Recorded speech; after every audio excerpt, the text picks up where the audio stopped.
Oi, gente, bem-vindo a mais um Papo de Negócios e Franquias, o nosso programa semanal que vai ao ar toda terça-feira e que está contando um pouco a história do franchising no Brasil.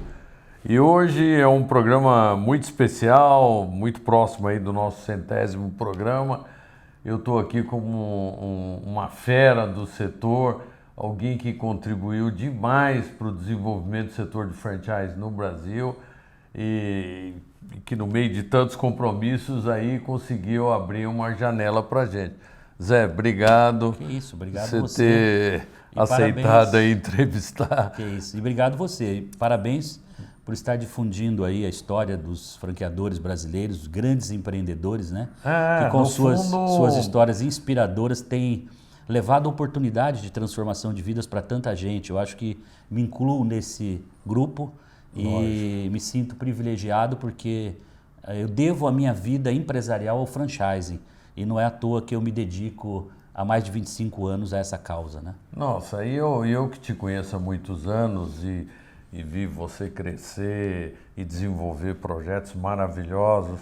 A gente vai falar muito sobre isso porque são exemplos que são muito importantes, não só para o setor de franquia, mas para o setor empresarial brasileiro, porque o Brasil precisa de empresários desse naipe para que realmente a gente atinja um outro patamar, né?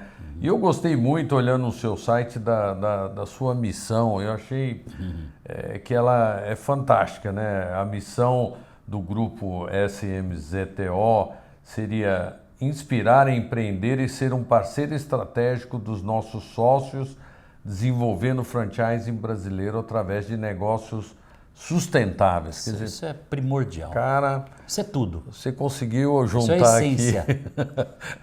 Isso é essência. Isso é fantástico. Mas eu queria que você contasse um pouquinho primeiro da sua história. Eu sei que você é um cara que começou lá embaixo, do interior, como muitos de nós veio lá do interior. Então, conta um pouquinho aí da sua história para o pessoal entender como é importante o cara começar embaixo e chegar onde você chegou, né? Bacana. Minha família muito humilde, né? Minha mãe era dona de casa, meu pai era pedreiro lá na cidade de Lins.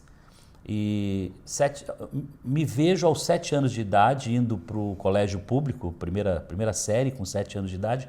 Minha mãe me levando, de 6 para 7 anos, minha mãe me levando de mãos dadas com a lancheirinha do lado para a escola. Ia me levar, ia me buscar. Morava na periferia de Lins, um bairro eu diria muito pobre, né? Praticamente estava chegando, não tinha chegado o esgoto ainda. Só para você ter uma ideia, às vezes a gente fala, as pessoas não conseguem entender o que é isso. É extrema pobreza. Eu vivia realmente numa situação muito adversa, né? A da maioria dos brasileiros hoje, porque não tinha esgoto.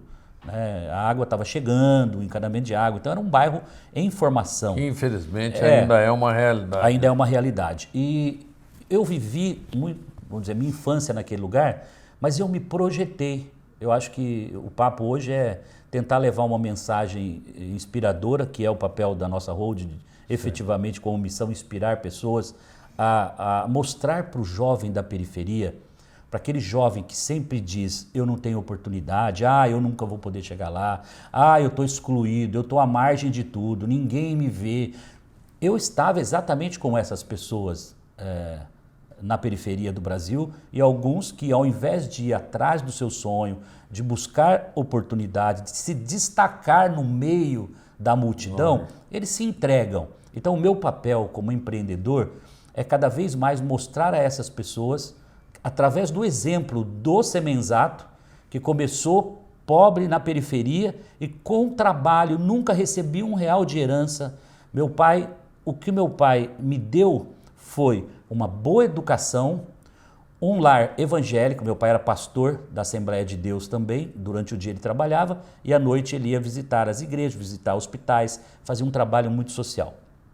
E esse foi o grande legado que meu pai me deu. Respeitar o próximo, não pisar nas pessoas, não roubar, ou seja, seguir fielmente as leis que são implantadas aqui na Terra. Então, o respeito pelas pessoas, pelas leis e a convivência harmoniosamente, querendo sempre o bem do próximo, foi o grande alicerce da minha educação. Quando eu fui para a sala de aula, eu me destaquei.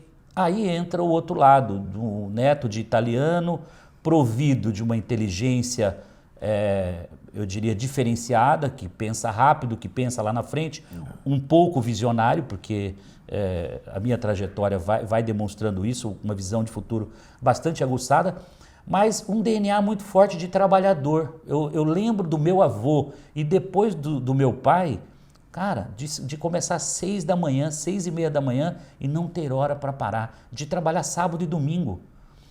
E esse exemplo veio e eu, claro que juntei todos esses ingredientes na minha formação desde criança na escola dominical, com os ensinamentos bíblicos e etc. Isso coroou e me moldou para enfrentar os desafios que viriam pela frente.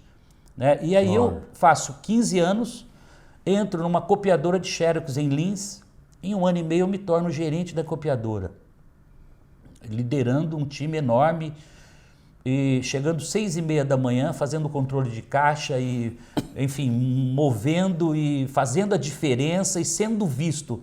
Um belo dia, olha por que você tem que se destacar. Um consultor de empresas me vê no balcão da copiadora e diz o seguinte para mim: você é diferenciado, você precisa fazer um curso de computação. Olha que louco isso.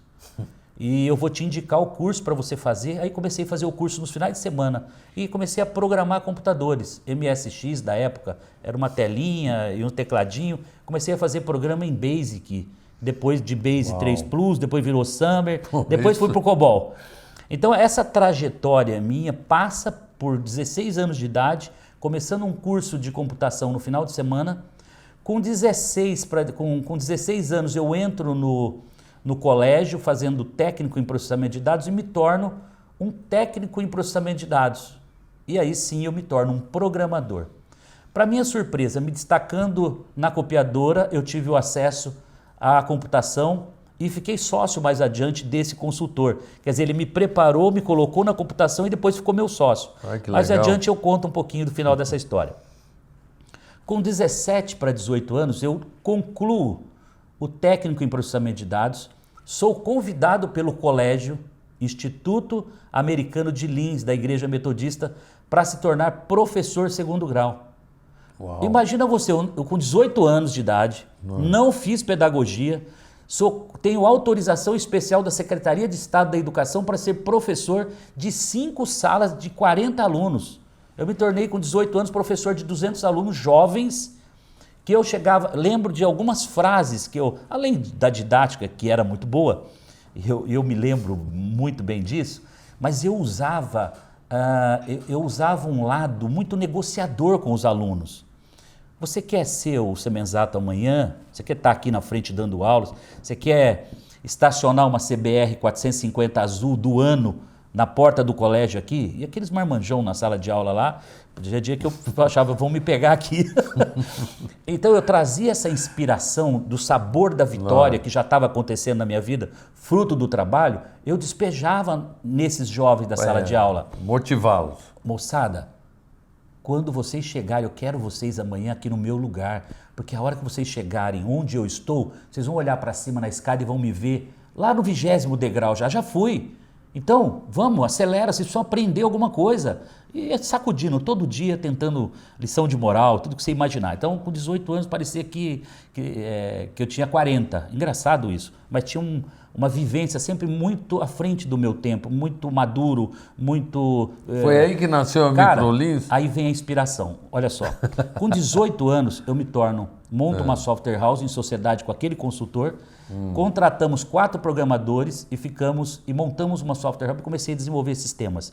Contabilidade, folha de pagamento, departamento pessoal, controle de estoque, curva ABC de estoque. Né, cara, desenvolvi tudo que você imaginar. Computação. Ali foi o MBA que o Semenzato fez na escola da vida. Quando eu mergulhei para dentro das empresas e fui aprender desde a compra da mercadoria, a entrada no estoque, controle de preço médio da mercadoria, curva ABC do estoque, geração de análise de vendas, tudo que você imaginar, eu aprendi de como funciona uma empresa por dentro, dos 18 aos 23 anos. Então eu programava durante o dia, dos 18 aos 23, fazia análise de sistemas, porque eu desenhava todos os algoritmos, a lógica todinha do sistema, já tinha um time trabalhando. E chegou um ponto, e dava aulas ainda, nos finais de semana, num computador particular que eu mantinha lá em Lins. E dava aula particular. Então eu trabalhava o dia todo, à noite dava aula das 7 às 11 e sábado e domingo eu dava aula particular de computação. Sobrava domingo de manhã para ir na escola, na igreja, na escola dominical, agradecer pela saúde, etc.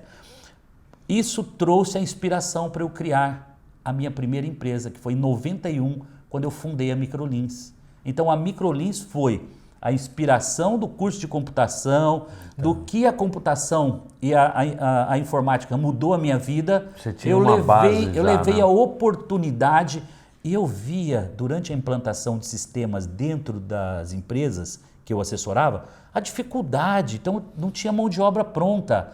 Então a Microlins veio exatamente para levar capacitação em informática no primeiro momento e anos depois eu percebo que só informática não seria suficiente.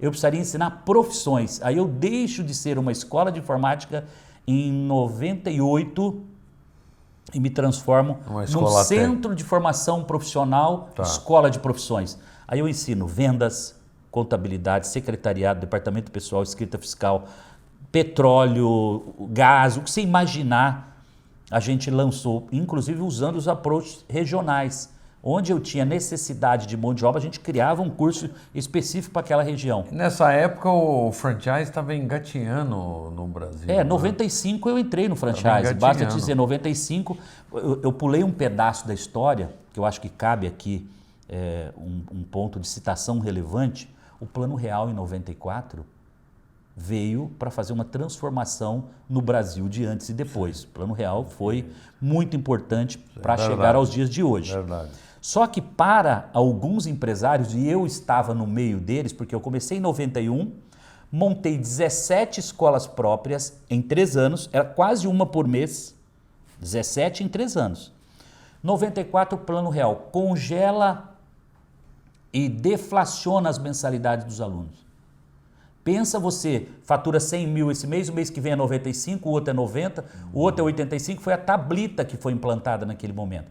Então havia deflação das mensalidades e os contratos, eu não tinha capital, eu montei as 17 todas financiadas pelo banco, tudo em leasing bancário.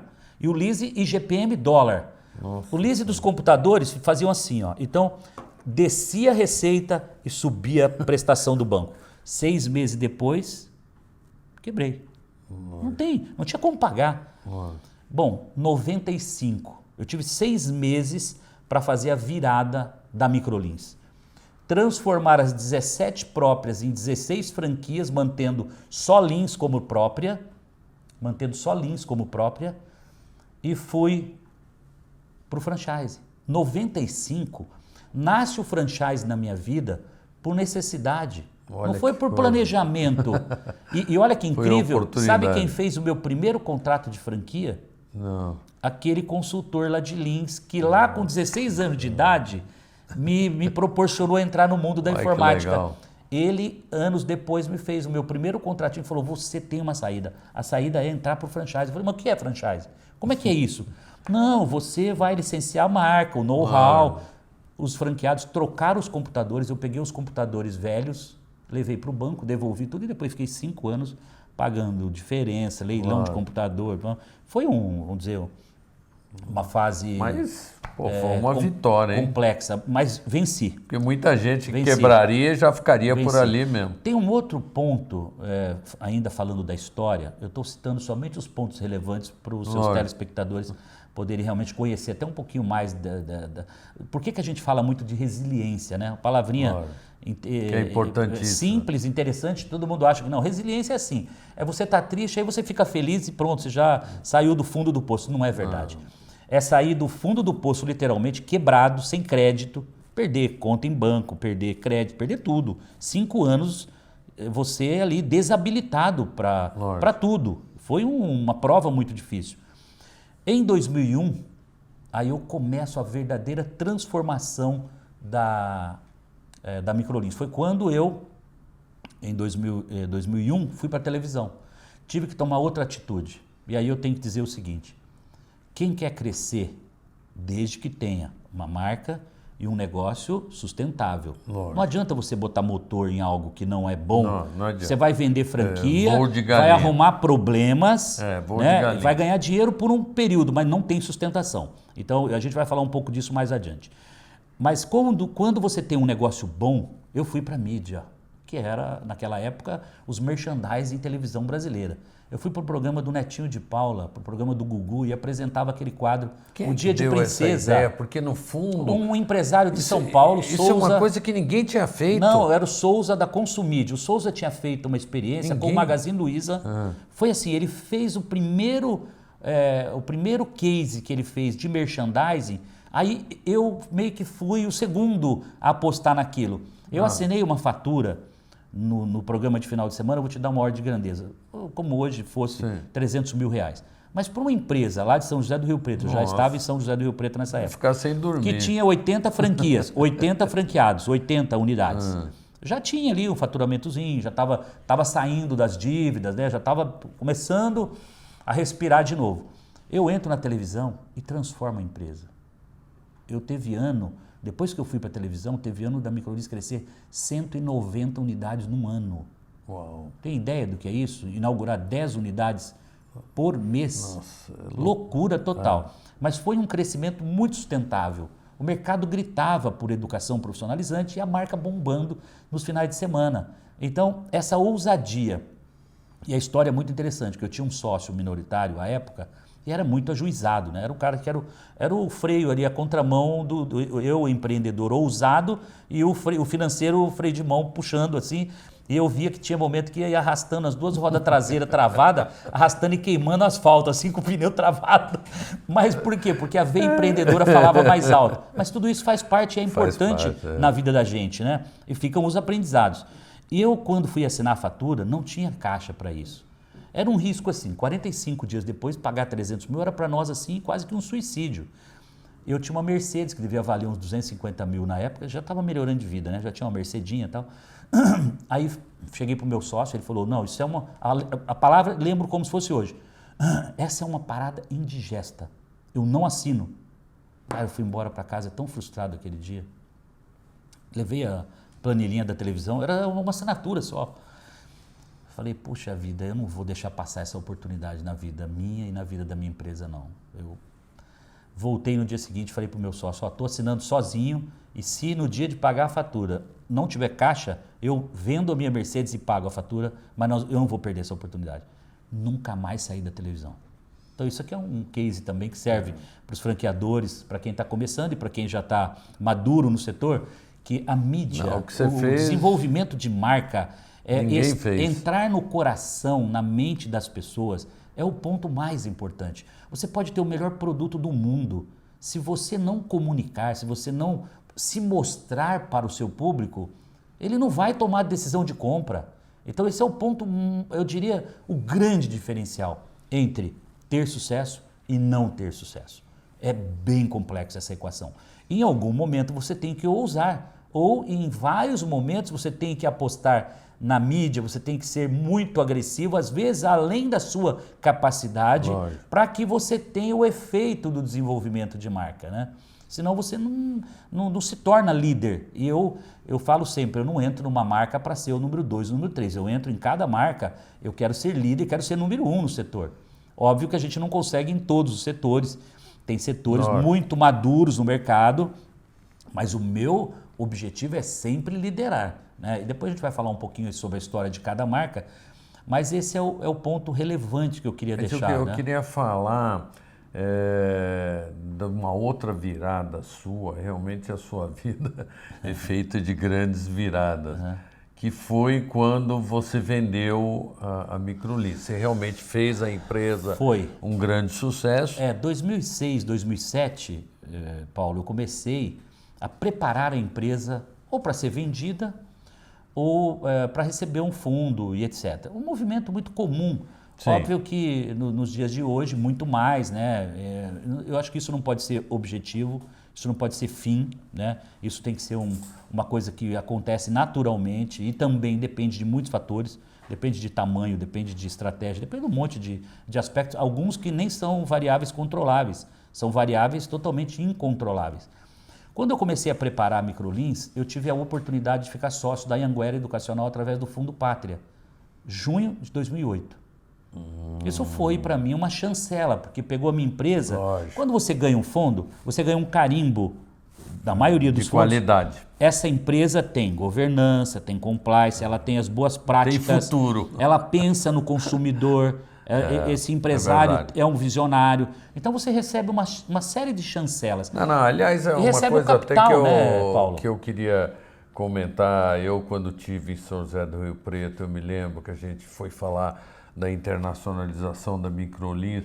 Eu fiquei surpreso com o seu sistema de gestão da empresa, de gestão dos franqueados. Sempre voltado para indicadores, sempre voltado para KPIs. Olha, é em uma todas coisa as áreas que do realmente negócio. você tem razão. Você se preparou. Sim.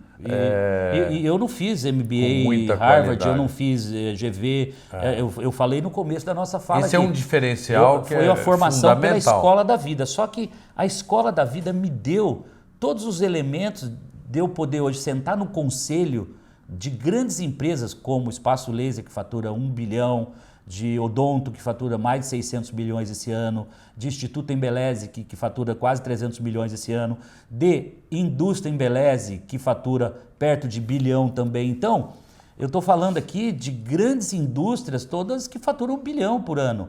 Você deve ter estar feito... no conselho, isso, eu não só faço a diferença, como também aprendo muito. Esse é o lado. Essa troca de estar participando do conselho dessas empresas, Lógico. eu levo muito conhecimento vivencial, etc., mas aprendo muito. E são business muito diferentes. Uma hora eu estou falando de estética, outra hora eu estou falando de saúde bucal, outra hora eu estou falando de produtos de beleza. Cara, é muito... E outra hora de alimentação. É muito bacana. Você teve muitos franqueados que cresceram dentro da Microlins e ficaram múltiplos, com muitas unidades. Você teve isso? Muita gente que acabou se enriquecendo. Rico, literalmente. Isso é um problema, sabia? Eu tenho que contar um pouquinho desse pedaço aqui. Eu sei que alguns franqueadores... Esse é um problema? Eu acho que alguns franqueadores já sofreram dessa dor. Acho que vários franqueadores. E eles vão concordar com o que eu digo. Cara, os franqueados entram, né? Então, com pouco capital, porque a maioria dos meus negócios são investimento de 300 a 500 mil. O maior investimento nosso é da Espaço Laser, que é 1 milhão de investimento. O resto, 500 mil, 400 mil, 300 mil, tem até investimento de 150 mil. Né? Redes como o Walkberry hoje você monta com 170 mil reais um quiosque de açaí que está assim, maravilhoso, está crescendo como nunca. Então eu tenho um negócio de 170 mil a 1 milhão de reais hoje para franqueados investirem. Cada negócio desse tem uma equação de retorno, obviamente. Uns retornam em 1 ano, outros 1 ano e meio, outros 2 anos, não mais que isso.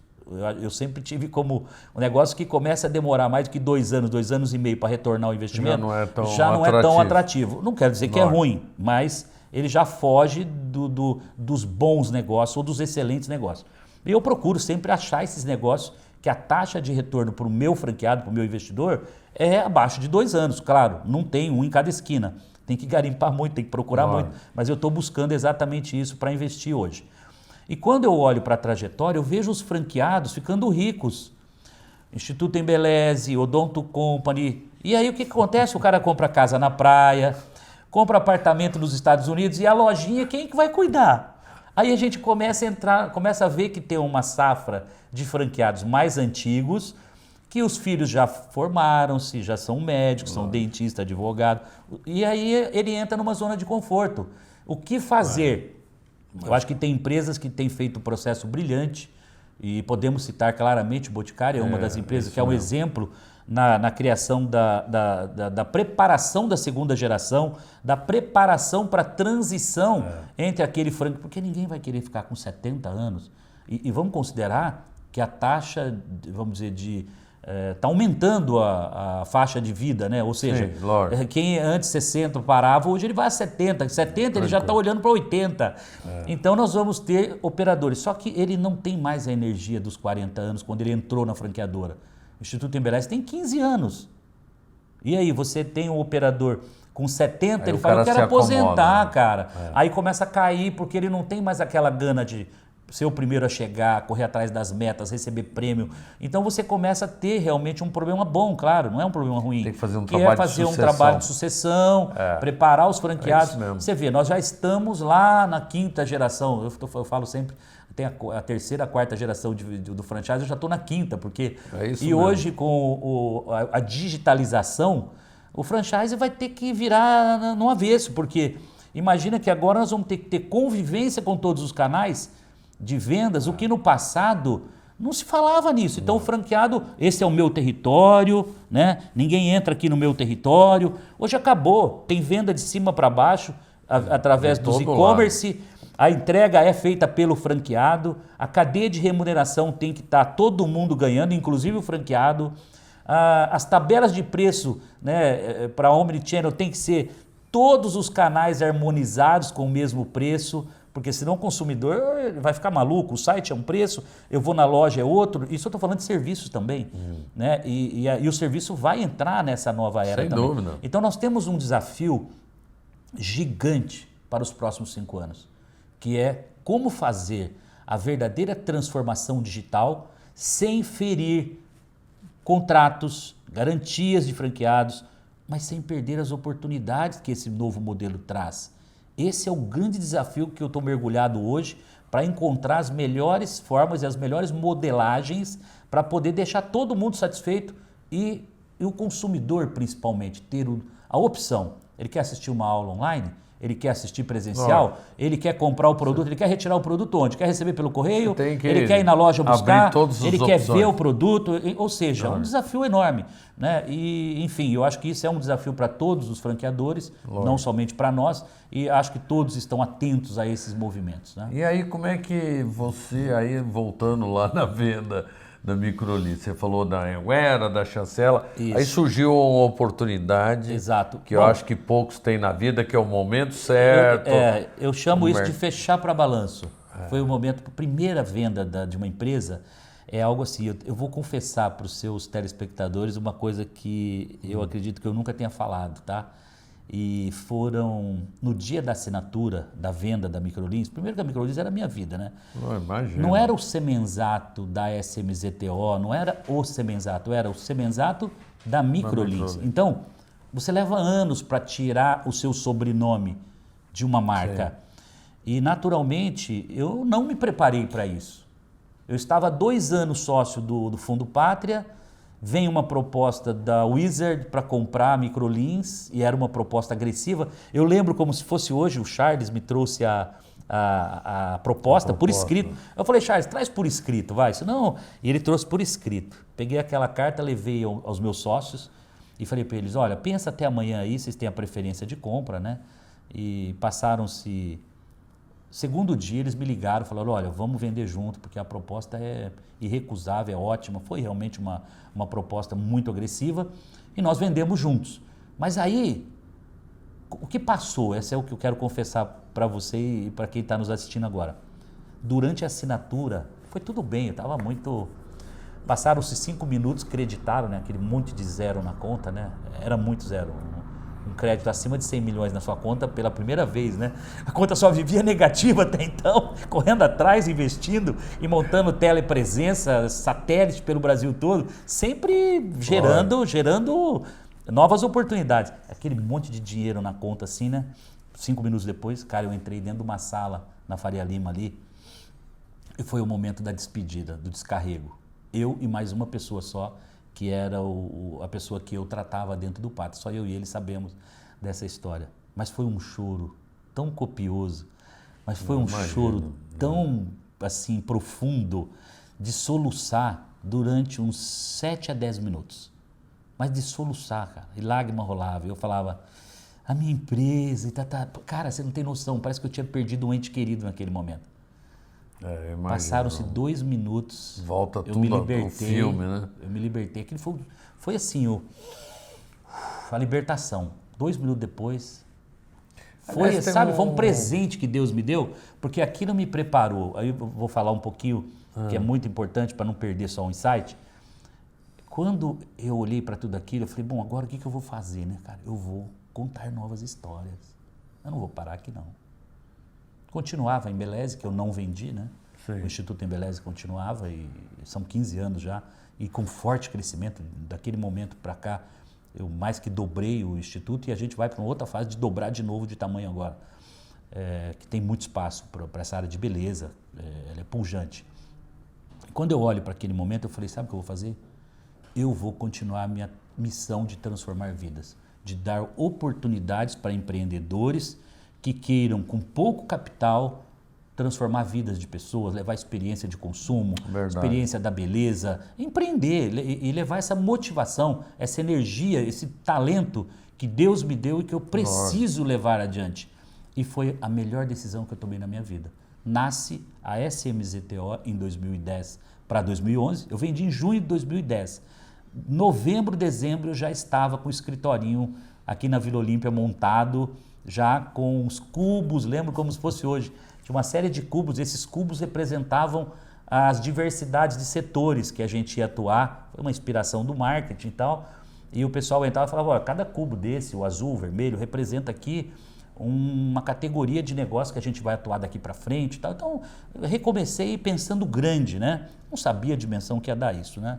E daqui a pouco a gente vai falar um pouco dos dias de hoje. Eu queria falar, antes de eu esquecer, você criou um modelo de expansão através dos Masters, que é uma coisa que quase ninguém conseguiu fazer isso no Brasil.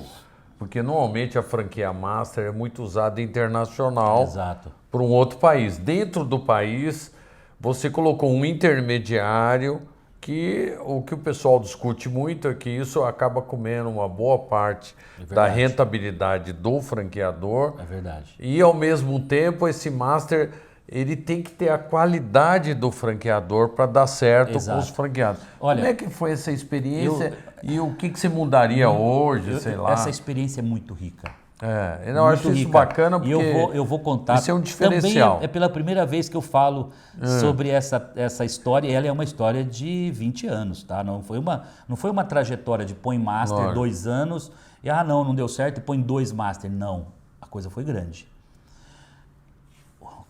Qual é a receita do bolo que eu dou agora como um coach aqui gratuito para principalmente para os franqueadores que estão começando? Porque quem está maduro, já cresceu, já ocupou território, ele não pode se aproveitar mais dessa estratégia.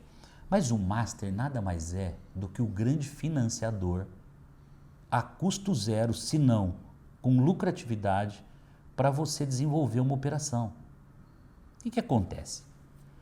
Como que eu abro o estado, vou dar um exemplo qualquer aqui, estado do Rio de Janeiro. Como que eu desenvolvo um território do Rio de Janeiro pagando um time de consultores de campo que vão ter que rodar o Brasil inteiro, 196 franquias inauguradas em um certo ano da Microlins. Então são mais de 10 por mês. Como que eu, franqueadora, vou ter braço no D0, sem capital, para montar um time, um back-office que custa muito dinheiro na largada? Então você teria que ter um caminhão de dinheiro, um capital importante na largada. É possível fazer? Claro que é. Com bastante dinheiro você faz. Agora, o Master ele pagava 500 mil reais hipoteticamente, porque esse 500 mil não é um chute. 5 anos desse negócio operando com 50 franquias vai gerar um lucro ao longo de 5 anos de 2 milhões de reais. Logo, você tem que pagar 1/3 desse valor para entrar no D0 hoje, para que esse dinheiro seu multiplique por 3 em 5 anos. Uma equação qualquer, mas tem que ser bacana a equação. E essa equação não só tem que ser verdadeira, porque senão esse Master vai desanimar no curso da implantação. Então eu coloquei, loteei o Brasil inteiro, Rio de Janeiro, Mato Grosso do Sul, Recife, né, Bahia, todos. Coloquei um Master, isso trouxe 10 milhões, 20 milhões de caixa para a franqueadora.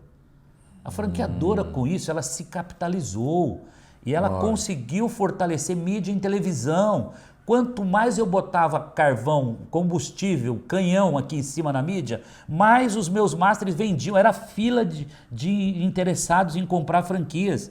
Então, o plano de negócios dos masters foi sustentável. Todo mundo rachou de ganhar dinheiro.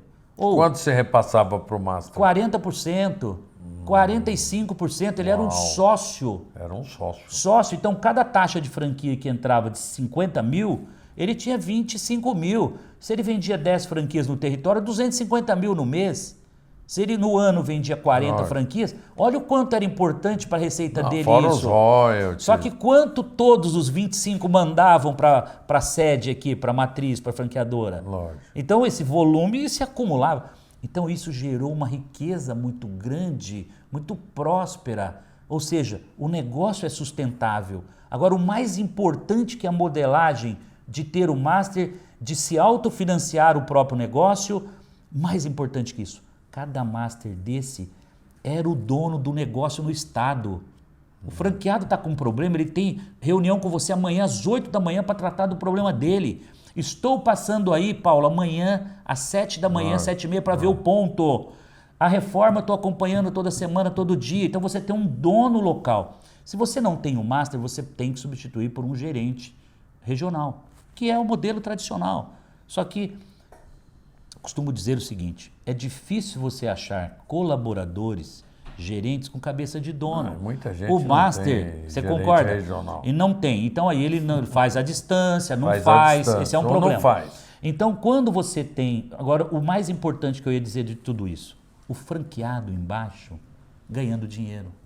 O franqueado embaixo feliz, tendo reuniões periódicas de desenvolvimento, comitê de marketing mensal, comitê de desenvolvimento pedagógico, comitê de financeiro, como é que ele melhora a liquidez dele, como é que ele precifica melhor, estratégias. Então isso acontecendo no Brasil inteiro. E as melhores práticas de cada estado desse vindo e condensando nos encontros de masters, que eu chamava de sócios, 25 masters na sala.